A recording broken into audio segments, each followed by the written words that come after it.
IPL ২০২৬ থেকে কিছু বড় আপডেট আসছে। প্রথমে আরসিবি ফ্যানদের জন্য খারাপ খবর। RCB star pacer Josh Hazlewood সম্ভবত মিস করতে পারেন প্রথম দুটি ম্যাচ। এরপর আইপিএল ২০২৬-এর আগে কেকেআর শিবিরে বড় ঘোষণা।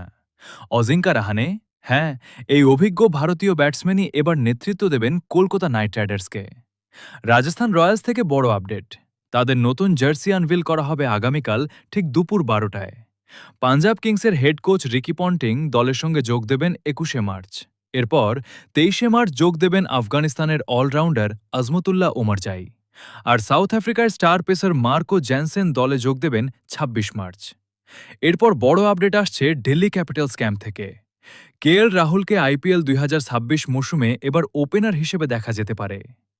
এইরকম আইপিএল এর আপডেট পেতে আমাদের চ্যানেল সাবস্ক্রাইব করে দিবেন।